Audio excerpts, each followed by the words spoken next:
Welcome to இதயம் வழங்கும் Venkatesh puts இதயம் தொட்ட சமையல். இதயம் நல்லெண்ணெய், இதயம் கடலெண்ணெய், இது ரெண்டும் யூஸ் பண்ணி நம்ம நிறைய டிஷ்ஷஸ் நான் வந்து இந்த ஆயிலை யூஸ் பண்ணி தான் பண்ண போகிறேன். இந்த லாக்டவுன்லாம் முடிஞ்சு இப்போது ரிலாக்ஸ் பண்ணியிருக்காங்க. வி ஆர் கம்மிங் அவுட், வெளியில் வரோம். ஆன அளவுக்கு let us take care. Mask போடுறது, சோஷியல் டிஸ்டன்சிங் மெயின்டைன் பண்ணுறது, கையை சானிடைஸ் பண்ணிக்கிறது, ஆன அளவுக்கு நம்ம ஜாகிரதை நம்ம பார்த்துக்கணும். நான் 15 நாளைக்கு முன்னாடி என்னுடைய வேக்சினேஷன் எடுத்துக்கிட்டேன். நீங்களும் உங்கள் டேர்ன் வரும்போது கண்டிப்பாக பயம் இல்லாமல் போய் உங்கள் வேக்சினேஷன் எடுத்துங்க. நம்மளை காப்பாற்றிக்கிறதுக்கு இப்போ இருக்கிற ஒரே ஆயுதம் அந்த வேக்சினேஷன் தான். இந்த ரூமில் வந்து நான் வந்து வெரி ரெஸ்ட்ரிக்டட் பீப்புள் இருக்கிறதுனால நான் இன்றைக்கி மாஸ்க் போட்டுக்கல. ஸோ இன்றைக்கி நீங்கள் நிறைய பேர் கேட்ட ஒரு ரொம்ப சிம்பிளான டிஷ். ஆனால் வீட்டில் வந்து நிறைய பேர் வந்து என்கிட்ட கேட்டிருக்க வந்து சாம்பார் பண்ணீங்க, ரசம் பண்ணீங்க, ரோஸ்ட் உருளை காரக்கறி பண்ணீங்க, நிறைய விஷயம் பண்ணீங்க, நல்ல ஒரு கூட்டு பண்ணி காட்டுங்க அப்படின்னு சொன்னாங்க. ஸோ நான் வந்து ஒரு 3-4 கூட்டு லைனப் பண்ணி வச்சுருக்கேன். அதில் இன்றைக்கி ஃபஸ்ட்டு நான் பண்ண போகிறது வந்து கீரை கூட்டு. ரொம்ப உடம்புக்கு நல்ல ஒரு விஷயம் வந்து கீரை. அதாவது டெய்லி ஏதாவது ஒரு கீரையை சேர்த்துக்குங்கன்னு சொல்லி நம்ம முன்னோர்கள் சொல்லியிருக்காங்க. நம்ம சாப்பாடில் டெய்லி ஏதாவது ஒரு கீரையை சேர்த்துக்குங்க அப்படின்னு. சேர்த்துக்குங்க சொன்னால் கொத்தமல்லி கருவேப்பிலை போடுற மாதிரி கிடையாது, அதை ஒரு டிஷ்ஷாக செஞ்சு சாப்பிடுங்க அப்படின்னு சொல்லியிருக்காங்க. எனக்கு தெரிஞ்சு ஒரு 25-30 வெரைட்டி கீரைங்க இருக்குது சாப்பிட்றதுக்கு. ஸோ அத்தனை கீரைங்கள்லையும் வந்து அவ்வளோ நல்ல சக்திங்க, அவ்வளோ நல்ல அம்சங்க இருக்குது. ஸோ இந்த குளோரோஃபில், இந்த கீரையில் இருக்கிற இந்த விஷயம் வந்து உடம்புக்கு ரொம்ப இம்யூனிட்டியை பூஸ்ட் பண்ணுறதுக்கும், அயர்ன் கண்டென்ட், மெக்னீஷியம் இதெல்லாம் கொடுக்கறதுக்கும் நிறைய கீரைங்க வந்து நம்மளுக்கு ஹெல்ப் பண்ணுது. நம்ம உடம்புக்கு ஒவ்வொரு விஷயம் வந்து இவ்வளோ மில்லிகிராம் உடம்புக்கு தேவை ஒரு நாள் நம்ம டயட்லன்னு சொல்லிட்டு நிறைய விஷயங்கள் இருக்குது. நம்ம அதெல்லாம் மறந்துட்டோம். கீரை அதை நிறைய விஷயத்தை பூர்த்தி செய்கிற மாதிரி ஒரு இன்க்ரீடியன்ட். ஸோ இன்றைக்கி நான் இங்கே அரைக்கீரையில் ஒரு கூட்டு பண்ண போகிறேன். இந்த அரைக்கீரை வந்து ரொம்ப நல்லது. நீங்கள் பாலக்கீரையில் பண்ணலாம், அரைக்கீரையில் பண்ணலாம், முளைக்கீரையில் பண்ணலாம், முருங்கைக்கீரையில் பண்ணலாம். ஸோ இந்த மாதிரி டில் லீவ்ஸ்ன்னு சொல்லுவாங்க, சோம்பு கீரைன்னு, அந்த முள்ளாக இருக்கும், அது ஹிந்தி பேர் வந்து தில் லீவ்ஸ். ஸோ அந்த கீரையில் பண்ணலாம். ஸோ அந்த மாதிரி நிறைய கீரைங்களை பண்ணக்கூடிய ஒரு கூட்டு. இந்த கூட்டுக்கு நிறைய கம்யூனிட்டியில் நிறைய ரெசிபீஸ் இருக்குது. சில பேர் தேங்காய் அரைச்சி போட்டு பண்ணுவாங்க கேரளா ஸ்டைலில். கொஞ்சம் பாலக்காடு சைடு போட்டிங்கன்னா கீரை முளகவுட்டல் அப்படின்னு சொல்லிட்டு அந்த கூட்டையே வந்து கொஞ்சம் பெப்பர் ஃப்ளேவர் ஜாஸ்தியாக இருக்கும், தேங்காய் அரைச்சி போட்டு பண்ணுவாங்க, தேங்காய் எண்ணெயில் பண்ணுவாங்க. இந்த பக்கம் மெட்ராஸ் இந்த சைட்லலாம் பார்த்தீங்கன்னா தேங்காய் எண்ணெய் யூஸ் பண்ண மாட்டாங்க, கடலை எண்ணெய் அப்படி இல்லைன்னா ரீஃபைண்ட் ஆயிலில் பண்ணுவாங்க. கொஞ்சம் தஞ்சாவூர் சைட்லலாம் போனீங்கன்னா கொஞ்சம் நெய் அதை வச்சு தாளிப்பு பண்ணுவாங்க. ஸோ இது மாதிரி வேரியஸ் ஜாகிரஃபியில் வேரியஸ் ரெசிபி இருக்குது. சில பேர் இஞ்சி, அதாவது பூண்டு வெங்காயம் யூஸ் பண்ண மாட்டாங்க சில கம்யூனிட்டியில். சில கம்யூனிட்டி பூண்டு வெங்காயம் போட்டு தான் இந்த கீரை கூட்டு பண்ணுவாங்க. ஸோ இது மாதிரி பல பர்மிட்டேஷன் காம்பினேஷன் இருக்குது. இன்றைக்கி ஜனரஞ்சகமாக எல்லாரும் ஒத்துக்கக்கூடிய மாதிரி ஒரு ரெசிபி, மேக்ஸிமம் ட்ரை பண்ணுற மாதிரி இருக்கிற ரெசிபி வந்து நான் பூண்டு, பச்சை மிளகா, அதுக்கப்புறமா இந்த சின்ன வெங்காயம் இதெல்லாம் போட்டு பண்ண போகிறேன். உங்களுக்கு தேவையில்லைன்னா பூண்டு வெங்காயத்தை நீங்கள் அவாய்ட் பண்ணிக்கிங்க, அது உங்கள் சௌரியம். ஸோ ஒரு கீரை கூட்டு சிம்பிளாக பண்ணுறதுக்கு நான் இங்கே 3 விதமான பருப்பு, அதாவது தோரம் பருப்பு, பைத்தம் பருப்பு, கடலைப்பருப்பு, இந்த 3மே ஈக்குவல் குவான்டிட்டியில் போட்டு இங்கே வேக வச்சு வச்சுருக்கேன். அதாவது நீங்கள் ஒரு 50 கிராம் ஒரு சின்ன கப் எடுத்திங்கன்னா 1 கப்பில் தோரம் பருப்பு, 1 கப்பில் பைத்தம் பருப்பு, 1 கப்பில் சனாதால் அதாவது கடலைப்பருப்பு, இந்த 3த்தையும் தண்ணியில் வந்து நல்லா வாஷ் பண்ணிவிட்டு குக்கரில் எவ்வளோ தண்ணி வேணுமோ, ஒரு பருப்பு வேகிறதுக்கு எவ்வளோ தண்ணி வேணுமோ அவ்வளோ தண்ணி ஊற்றிட்டு கொஞ்சோண்டு மஞ்சள் பொடி போட்டுட்டு அதை நல்லா ஒரு 4 விசிலுக்கு வேக வச்சுருங்க. ஸோ அது மாதிரி வேக வச்ச தால் இங்கே இருக்குது. இந்த கப்பில் பார்த்தீங்கன்னா கிட்டத்தட்ட 100 கிராம் நான் போட்டிருப்பேன். ஸோ இங்கே ஜாஸ்தி இருக்குது குவான்டிட்டிஸ். நான் இவ்வளோ யூஸ் பண்ண போகிறதில்ல, இந்த கீரை கணக்குக்கு இதில் பாதி தான் யூஸ் பண்ண போகிறேன். ஸோ நீங்கள் வந்து இது வந்து ஒரு 2 கட்டு கீரை, 2 நல்ல பெரிய கட்டு கீரை இதில் நான் சாப் பண்ணி க்ளீன் பண்ணி கீரை இருக்கிற தண்டு பகுதியெலாம் எடுத்து வெறும் கீரையை மட்டும் நறுக்கி வச்சுருக்கேன். ஸோ 2 கட்டு கீரைக்கு 50 கிராம், அதாவது சின்ன கப்பில் 3 கப்பில் ஒவ்வொரு தாலும் நீங்கள் வேக வச்சா அது போதும். ஸோ அது மாதிரி வேக வச்ச தால் பருப்பு இங்கே வச்சுருக்கேன், கீரையை நறுக்கி வச்சுருக்கேன். அதுக்கப்புறமா இன்க்ரீடியன்ஸ் நான் போடும்போது சொல்கிறேன். இப்போது அந்த கீரை கூட்டு எப்படி பண்ணுறதுன்னு பார்ப்போம்.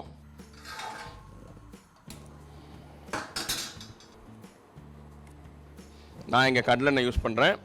2லேருந்து 2.5 டேபிள் ஸ்பூன் கடலை எண்ணெய். தேங்காய் எண்ணெய் யூஸ் பண்ணுறவங்க கண்டிப்பாக தேங்காய் எண்ணெய் யூஸ் பண்ணால் பிரமாதமாக இருக்கும். இந்த எண்ணெய் சூடான உடனே ஒரு 4 காஞ்ச மிளகா, இந்த காஞ்ச மிளகா போட்ட உடனே ஒரு 1/2 ஸ்பூன் கடுகு. எனக்கு கொஞ்சம் கடுகு ஜாஸ்தி பிடிக்கும், ஸோ என்னுடைய இதில் கடுகு கொஞ்சம் ஜாஸ்தி வரும். கடுகு பொரிஞ்சோடனே ஒரு 1/2 ஸ்பூன் சீரகம், அது கூட ஒரு கை பூண்டு. எனக்கு பர்டிகுலராக என்னுடைய டேஸ்ட் பட்ஸுக்கு வந்து பூண்டும் சின்ன வெங்காயம் ரொம்ப பிடிக்கும் எனக்கு. So garlic is such a very important ingredient. லைஃப்பில் வந்து பூண்டு சாப்பிடாத நிறைய கம்யூனிட்டிஸ் இருக்காங்க, அவங்க வந்து கார்லிக் சேர்த்துக்க மாட்டாங்க. பட் அவங்கெல்லாம் கூட மருத்துவ ரீதியாக அது வந்து யூஸ் பண்ணும்போது கார்லிக்கை சேர்த்துக்கிறாங்க. So garlic is very important. அந்த கார்லிக் நல்லா கோல்டன் ப்ரௌனுக்கு வந்தோடனே நான் ஒரு 100 கிராம் சின்ன வெங்காயம் போட்டிருக்கேன். ஸோ இது கூட எனக்கு கீரை கூட்டு சாப்பிடும்போது அந்த வெங்காயம் இந்த பூண்டு இதெல்லாம் வந்து வாய்க்கு கிடைக்கிறது ரொம்ப பிடிக்கும். அதனால் நான் கொஞ்சம் ஜாஸ்தி போட்டிருக்கேன். உங்களுக்கு குவான்டிட்டிஸ் கம்மியாக வேணும்னா நீங்கள் வந்து கொஞ்சம் குறைச்சிக்கலாம், தப்பு இல்லை. வெங்காயம், பூண்டு, சீரகம், கடுகு, அது கூட ஒரு கொத்து கருவேப்பிலை. இவனுங்க எல்லாரும் வந்து பயங்கர க்ளோஸ் ஃப்ரெண்ட்ஸ், எல்லாம் பக்கத்து வீட்டு கூட்டாளிங்க. ஸோ இவனுங்க எல்லாம் ஒன்றா சேர்ந்து ஜாலியாக என்ஜாய் பண்ணுவானுங்க. இவனுக்கு நல்லா ரோஸ்ட் பண்ணுங்க. கீரை யூஸ்வலாக வந்து நைட்டில் அதிகமாக சேர்த்துக்க மாட்டாங்க, ஏன்னா செரிக்காதுன்னு சொல்லுவாங்க. ஸோ நீங்கள் உங்கள் டின்னரை வந்து 6 மணி, அதாவது 7 மணிக்குள்ளார சாப்பிட்ற பழக்கம் உங்களுக்கு இருந்ததுன்னா தாராளமாக நீங்கள் கீரை சாப்பிடலாம். ஏன்னா ஒரு 9:30 10 மணிக்கு தான் நீங்கள் படுக்க போவீங்க. ஒரு 2.5 மணி நேரம் பிரேக் இருக்கும், உங்களுக்கு தூங்குறதுக்கு முன்னாடி செரிச்சிடும். 9:30 மணிக்கு மேலே 9 மணிக்கு 8:30 மணி 9 மணிக்கு சாப்பிட்ற பழக்கம் இருந்தால் தயவு செஞ்சு நைட்டு கீரை அவாய்ட் பண்ணுங்க. ஏன்னா செரிக்காதுன்னு சொல்கிறாங்க. சில பேருக்கு டைஜஸ்டிவ் ப்ராப்ளம்ஸ் வரும்னு சொல்கிறாங்க. யூஸ்வலாக நைட்டில் அவாய்ட் பண்ணுவாங்க கீரை. இந்த கார்லிக் வந்து நான் ஜாஸ்தி போடுறதுக்கு காரணம் வந்து இந்த கீரை கூட்டு வந்து யூஸ்வலாக வந்து குழந்தை பெற்றவங்க, அந்த புது தாயானவங்க, குழந்தை இப்போ பிறந்தவங்களுக்கு வந்து கீரை கூட்டு வந்து சேர்க்க ஆரம்பிப்பாங்க. ஏன்னா இந்த கார்லிக் அந்த கீரைலாம் வந்து அந்த சக்தி வந்து குழந்தைக்கு தாய்ப்பால் மூலமாக ட்ரான்ஸ்ஃபர் ஆகும். ஸோ இந்த கார்லிக் வந்து பால் சுரக்கிறத ஜாஸ்தி பண்ணும். கார்லிக் வந்து புதுசாக குழந்தை பெற்றவங்களுக்கு வந்து அந்த குழந்தைக்கு வந்து தேவையான நியூட்ரியன்ஸை வந்து இட் கிவ்ஸ் என்ஹான்சஸ், அது ஜாஸ்தி பண்ணும். அதனால் வந்து குக்கிங்கில் ஆன அளவுக்கு புதுசாக குழந்தை பெற்றவங்க கார்லிக் ஜாஸ்தி சேர்த்துக்குங்க. ஸோ ரொம்ப ரொம்ப நல்லது உடம்புக்கு. இப்போ இந்த பூண்டும் இந்த சின்ன வெங்காயம் நல்லா வெந்துருச்சுங்க. இப்போது சும்மா ஒரு கை நறுக்கின பூண்டு, அதை நறுக்கின வெங்காயம் இந்த சின்ன சின்னதாக சாப் பண்ணி வச்சுருக்கேன். அந்த வெங்காயத்தை போட்டு சும்மா இது மாதிரி ஒரு வாட்டிட்டு இங்கே தக்காளி வச்சுருக்கேன். சும்மா ஒரு தக்காளி பழம். வெங்காயம் கூட நான் வந்து பாதி வெங்காயம் தான் போட்டேன். இந்த ஸ்டேஜில் இங்கே பச்சை மிளகாய் இருக்குது. சும்மா ஒரு 1, இது வந்து லைட் பச்சையாக இருக்குது, பெரிய மிளகாவாக இருக்குது. ஸோ காரம் கம்மியாக இருக்கும். இதே ஒல்லியாக டார்க்காக இருந்ததுன்னா கொஞ்சம் சின்ன சின்னதாக இருந்தால் காரம் ஜாஸ்தியாக இருக்கும். நான் இங்கே ஒரு 3 பச்சை மிளகா போட்டிருக்கேன். இது வந்து மோர் ஆஃப் அரோமா. இந்த பச்சை மிளகா வந்து காரம் கொடுக்காது. இப்போ வந்து இந்த லைட் பச்சை மிளகா, லைட் பச்சை கலரில் இருக்கிற பச்சை மிளகா நீட்டாக பெருசாக இருக்கும். இது வந்து அந்தளவுக்கு காரம் கொடுக்கறது இல்லை, வெறும் ஃப்ளேவர் மட்டும் ஜாஸ்தி கொடுக்கும். இந்த இன்க்ரீடியன்ஸ் எல்லாம் வந்து ஒன்று சேர்ந்து இதுதான் it's going to form the masala. இந்த கூட்டுக்கு தேவையான அந்த மசாலா வந்து இது நல்லா தான். ஸோ இவனுங்க எல்லாம் வந்து நல்லா வறுபடணும். நல்லா குக் ஆகிட்டு இருக்கு. ஒரு 1/2 ஸ்பூன் மஞ்சள் தூள், இதுக்கப்புறமா ஒரு 3/4 டீஸ்பூன் மிளகுத்தூள். நான் இங்கே வந்து பிளெயின் பெப்பரை ஒரு மிக்சியில் கோர்ஸாக அரைச்சி வச்சுருக்கேன். அதாவது ஃபைன் பவுடர் கிடையாது, கொஞ்சம் குறைன்னு அரைச்சி வச்சுருக்கேன். அதில் ஒரு 3/4 ஸ்பூன் இதில் போட்டிருக்கேன். இந்த மிளகு, இந்த மஞ்சள், சீரகம், இது 3 தான் அந்த கூட்டுக்கு பேஸ். அதுக்கப்புறமா இந்த பூண்டோட ஃப்ளேவர் வரும், பச்சை மிளகா ஃப்ளேவர் வரும், கருவேப்பிலை ஃப்ளேவர் வரும். கடைசியில் இறக்கிறதுக்கு முன்னாடி பெருங்காயம் போட போகிறோம் பவுடரு. அந்த பெருங்காயம் ஃப்ளேவர் மேலே கொஞ்சம் தூக்கலாக வரும். இது மாதிரி நல்லா ரோஸ்ட் பண்ணிட்டீங்கன்னா இட் இஸ் ரெடி. கீரை ஆட் பண்ணுறதுக்கு ரெடி. இந்த ஸ்டேஜில் இந்த கூட்டுக்கு தேவையான உப்பு போட்டுட்டு இப்படி மிக்ஸ் பண்ணிவிட்டு நம்ம இங்கே நறுக்கி க்ளீன் பண்ணி வச்சுருக்கிற கீரையை இதில் கொட்டுறோம். இங்கே அரைக்கீரை போட்டிருக்கேன். நீங்கள் முளைக்கீரை கூட போடலாம், பாலக்கீரை கூட போடலாம், நல்லாயிருக்கும். கீரை க்ளீன் பண்ணும்போது ரொம்ப ஜாகிரதையாக க்ளீன் பண்ணுங்கள். ஏன்னா இப்போ கீரை வரும்போது 2-3 தேவையில்லாத அந்த இலை வகைங்க கூட அதில் வச்சு அமுச்சிடுறாங்க. ஸோ அது சில சமயம் வந்து ஸ்டொமக் அப்செட் கொடுக்கும். ஸோ கீரை எல்லா கீரையும் ஒரே மாதிரி இருக்கிறதா பார்த்து வேரை எடுத்துகிட்டு அதுக்கப்புறமா அதை நல்லா வாஷ் பண்ணிவிட்டு கட் பண்ணுங்கள்.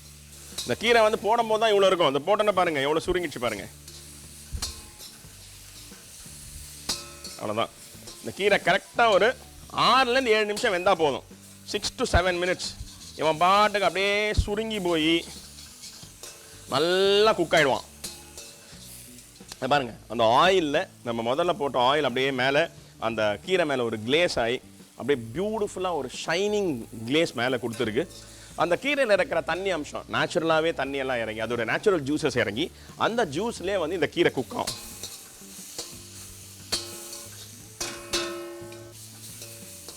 இப்போது இந்த கீரை நல்லா வெந்துருச்சு.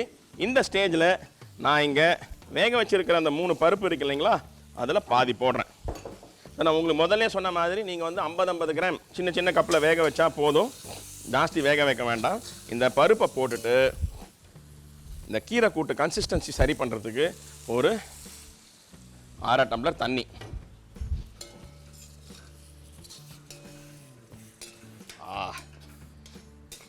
இதில் இந்த பைத்தம் பருப்பும் தோரம் பருப்பும் வந்து அப்படியே வெந்துருவானுங்க. இந்த கடலை பருப்பு மட்டும் கொஞ்சம் முறுக்கின்னு இருப்பான். நம்ம ஒன்றா போட்டிருக்கோம் இல்லையா, அந்த கடலை பருப்பு மட்டும் வெந்து வேகாத மாதிரி இருப்பான், அங்கங்கே தெரியும். அதுதான் அழகு கீரை கூட்டுக்கு.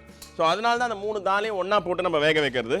உங்களுக்கு பருப்பு கடையல், அதாவது கீரை கடையல் மாதிரி அந்த பருப்பு ஜாஸ்தி இருக்கிற மாதிரி பிடிச்சதுன்னா கொஞ்சம் ஜாஸ்தி போட்டுக்கலாம். இல்லை எனக்கு கீரை தான் ஜாஸ்தி தெரியணும், எனக்கு வந்து மற்றதெல்லாம் கொஞ்சம் கம்மியாக தெரியணும்னா அதுக்கு ஏற்ற மாதிரி ப்ரொபோர்ஷனில் நீங்கள் அந்த பருப்பு வகைங்களை கொஞ்சம் குறைச்சிக்கலாம். பட் பால் பார்க் ஃபிகர், அதாவது தம்ப் ரூல், நீங்கள் வந்து 2 கட்டு கீரை யூஸ் பண்ணிங்கன்னா ஒரு சின்ன கட்டோரியில் இந்த மாதிரி கட்டோரி வச்சிங்களேன், இந்த மாதிரி கட்டோரியில் ஒரு 50 கிராம் பருப்பு பிடிக்கும். பைத்தம் பருப்பு, தோரம் பருப்பு, கடலை பருப்பு 3 ஒவ்வொரு கட்டோரி எடுத்துக்கிட்டு அதை நீங்கள் குக்கரில் 4 மடங்கு தண்ணியை ஊற்றிட்டு ஒரு 4 விசில் வச்சுட்டிங்கன்னா நல்லா வெந்துடும். அந்த தால் வந்து 2 கட்டு கீரைக்கு போதும். சும்மா பச்சை கலரில் சும்மா ஜொலின்னு ஜொலிக்கிறான் பாருங்க. இந்த தாலை போட்டுட்டு, அதாவது இந்த பருப்புங்க வெந்த பருப்பை போட்டுட்டு ஒரு 3 to 4 மினிட்ஸ் அந்த கீரை, அந்த மசாலா, சின்ன வெங்காயம், பூண்டு, இந்த மசாலாங்க, அந்த பொடி எல்லாம் வந்து நல்லா ஒன்றுக்குள்ள ஒன்று மிக்ஸ் ஆகிற மாதிரி இது ஒரு 3 to 4 minutes bring it to a boil. அது நல்லா கொதிக்கட்டும். Okay, almost 90% ready. லாஸ்ட்டாக சும்மா இந்த பாருங்க என் கையில் அப்படியே பொறன்னு வடிவேல் சார் சொல்கிற மாதிரி மேலாக்கா இந்த பெருங்காயத்தை, பவுடர் பெருங்காயம் தான் இது மாதிரி போடுங்க. நீங்கள் வந்து கட்டி பெருங்காயம் யூஸ் பண்ணுறதா தண்ணியில் நனைச்சி வச்சுருப்பீங்க, தண்ணியில் மோரில் நனைச்சி வச்சுருப்பீங்க, அதை ஒரு ஸ்பூன் அப்படி போட்டுருங்க. எனக்கு கீரை கூட்டில் வந்து 3 வகை தால் இருக்குது. தால் வந்து கொஞ்சம் கேஸ் ப்ராப்ளம் இருக்கிறவங்களுக்கு கொஞ்சம் ஜாஸ்தி பண்ணும், வாயு தொல்லை கொடுக்கும். அதனால் பெருங்காயம் ரொம்ப இம்பார்ட்டன்ட். சீரகம் எவ்வளோ இம்பார்ட்டண்ட்டோ அதே மாதிரி பெருங்காயம் இம்பார்ட்டன்ட். அதே காரணத்துக்காக தான் பூண்டும் போடுறோம். இந்த இப்போ தாலோட நெகட்டிவ் இம்பாக்ட்ஸை குறைக்கிறதுக்காக தான் சீரகம் ஆட் பண்ணுறது, பெருங்காயம் ஆட் பண்ணுறது, பூண்டு சேர்த்துக்கிறது, இதெல்லாம். ஸோ அதை பேலன்ஸ் பண்ணிக்கும். ஸோ அந்த மாதிரி ஒரு லேவிஷ் ஸ்ப்ரிங்கிள் ஆஃப் பெருங்காயம் போட்டுட்டு இதை கன்சிஸ்டன்சி தேவையான அளவு தண்ணி ஊற்றி இந்த கூட்டு கன்சிஸ்டன்சிக்கு இதை தண்ணி ஊற்றி அட்ஜஸ்ட் பண்ணிவிட்டு இவனை இது மாதிரி நல்லா கலந்து விடுங்க. அந்த பெருங்காயம் அதெல்லாம் வந்து நல்லா மிக்ஸ் ஆகிரட்டும். ஃபைனலாக இறக்கிறதுக்கு முன்னாடி இவருக்காக பாருங்கள், ஒரு கெட்ட பையன், யார்கிட்டையும் சொல்லாதீங்க, கேஸை ஆஃப் பண்ணிவிடுங்க.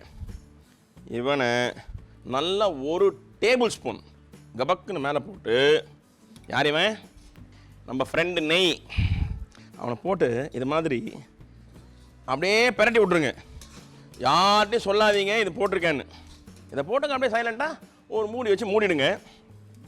சாப்பிடும்போது எல்லோரும் கேட்பாங்க, என்னம்மா போட்டேன், ஏதோ ஒரு பயங்கரமான ஃப்ளேவர் வருதேம்மா அப்படின்வாங்க. அப்போ கூட சொல்லாதீங்க. அடித்து கேட்பாங்க, அப்பவும் சொல்லாதீங்க நெய் போட்டிருக்கேன்னு. இந்த நெய் வந்து லாஸ்ட்டில் போடுறது வந்து அந்த மெல்ட்டான கன்சிஸ்டன்சி, இந்த ஹீட்டில் அந்த கீ வந்து ஒரு அரோமா கொடுக்கும். That is very very important for a good கூட்டு. ஒரு நல்ல கூட்டுக்கு அது ரொம்ப இம்பார்ட்டன்ட். ஒன்றா சாதத்தை நல்லா பிணைஞ்சி அதில் நெய் ஊற்றி மிக்ஸ் பண்ணி அதுக்கப்புறமா கூட்டு சாப்பிட்ணும். அப்படின்னா இந்த கூட்டிலே வந்து கேஸ் ஆஃப் பண்ண பிறகு சூடாக இருக்கும்போது ஒரு டேபிள் ஸ்பூன் நெய்யை போட்டு, இந்த குவான்டிட்டிக்கு 1 டேபிள் ஸ்பூன் நெய் போட்டு அப்படியே பிரட்டி விட்டுருங்க. அது எல்லா இன்க்ரீடியன்ஸோடைய ஃப்ளேவர்ஸும் என்ஹான்ஸ் பண்ணி கொடுக்கும் அந்த நெய். ஸோ அந்த அளவுக்கு ஒரு ஃபென்டாஸ்டிக் இன்க்ரீடியன்ட் கீ. ஸோ ஒரு சூப்பர் வெங்காயம், பூண்டு எல்லாம் போட்டிருக்கிற ஒரு கீரை கூட்டு நான் செஞ்சுருக்கேன். தேங்காய் போடாமல் வெறும் பருப்பு வச்சு நான் ஒரு கீரை கூட்டு பண்ணியிருக்கேன். நீங்கள் வேறு ரெசிபி எதாவது வச்சுருந்தீங்கன்னா அதை தாராளமாக ஆர்டர் பண்ணலாம். இது கரெக்ட் வெங்கடேஷ் பட் ஸ்டைல் ஒரு ஃபேண்டாஸ்டிக் கீரை கூட்டு உங்களுக்காக. ஒன்லி இன் அவர் இதயம் தொட்ட சமையல். என்ஜாய்.